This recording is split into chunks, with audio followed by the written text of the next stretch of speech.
knowledge that came to me was so huge, so big.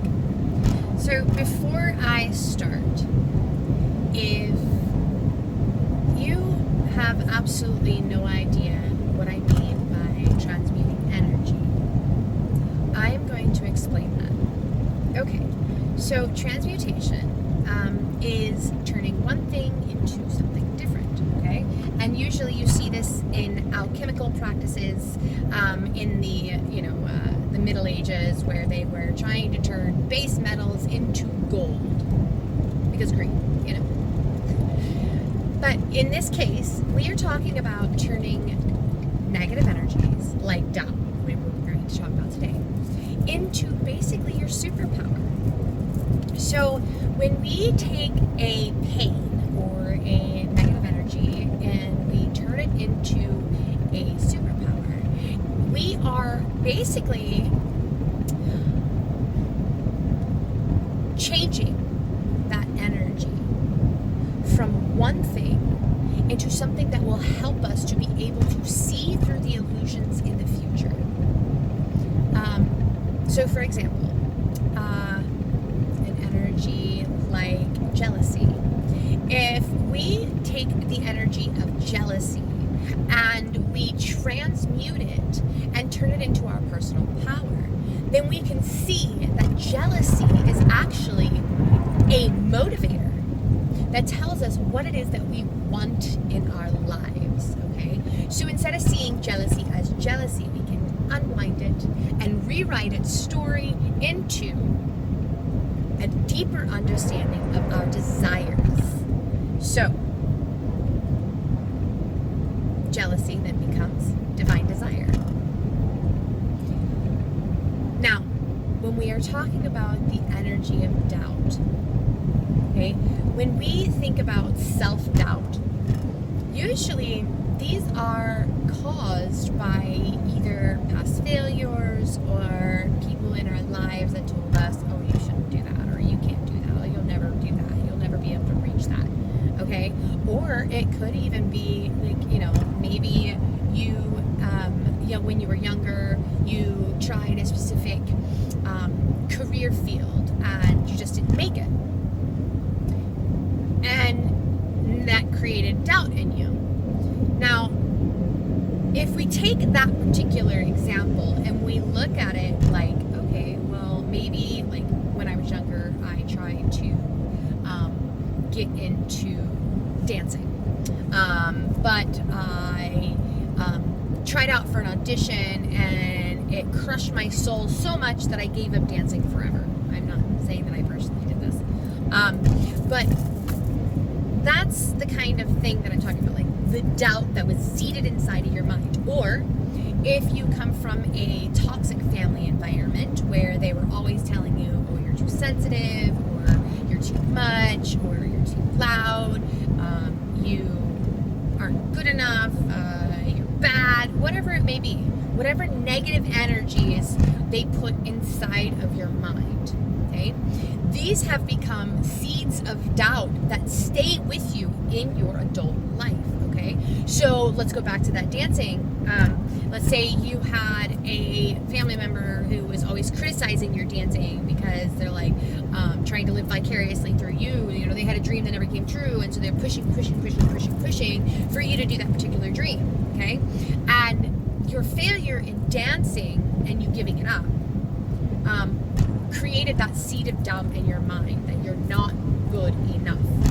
Now, it doesn't matter whether or not you ever go back to dancing, but it stays with you to a point of where now, anytime you go into a new career, you have this anxiety, you have this fear, of failure. This is the doubt, okay? So doubt feeds that fear feeds that doubt, right? Double-edged sword, never-ending cycle. It reminds me of Austin Powers. I eat because I'm sad, and I'm sad because I eat. It's a never-ending cycle, like a snake eating its tail. That is a perfect example. So the serpent eating its tail is a vicious cycle, right? So now you have this seed of doubt, no matter what that doubt is about. Like, for me, for a long time, it was that I was plain, and that I was invisible, and that no one would ever be able to see me. And that's kind of true, because I didn't allow people to see me. I became avoidant, very avoidant, because of all of the times of being rejected. It led me to doubt myself. And it wasn't necessarily that those people were rejecting me, but that the divine was leading me down a path of, you have to be able to go through each step in order to get to the tippy top, right? So I had to go through each one of those rejections for me to finally realize my own self-worth. I had to be able to rise above the doubts around me that were constantly bombarding me through rejections, through doors that closed, through the loss of a career, through the falling apart. I had to go through all of that in order to finally just erase that doubt. Okay? Now, when we are talking about transmuting the energy of doubt, we can't get rid of, discernment, which is exactly why we're going to transmute doubt into discernment, okay? We can't get rid of the discernment, because sometimes the divine closes a door on purpose, okay? Unanswered prayers, like I talked about yesterday. So there's a reason why some things don't work out in our lives, okay? And what we want to do is look at those reasons. Why did this not work out? Was it something I truly desired in my life? Was it something I truly wanted to do, like going back to the dancing? Maybe you didn't really actually want to dance, but it was pushed on you. Because, like I said, your parent was trying to fulfill an unfulfilled dream in their own life. Okay? Not saying anything about the parent, okay? This is kind of natural, okay? I saw it in a lot of lives. I've seen it a lot of times, that unfulfilled wishes get pressed upon the child, okay? And a lot of times you see the child like, I don't really want to do this, but I'm going to because it makes my parent happy. And so that could have been you with the dancing, okay? So you may not have actually wanted to be a dancer, and so therefore God closed that door, okay? And said, okay, now we're going to find a new way around, okay? Just because the door is closed doesn't mean there's not another exit, right? Back to my previous example of the wall.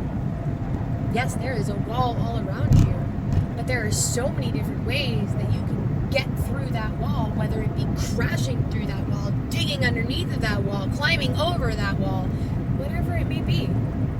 It all is up to you, right? So,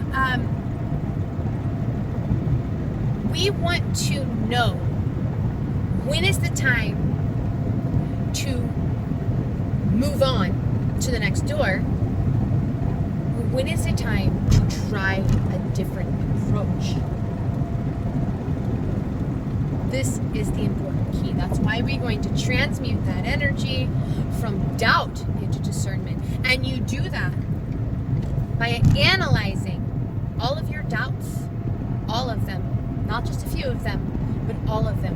What are you doubting about yourself in your life? What is it that you really, truly want, that you fear you cannot do?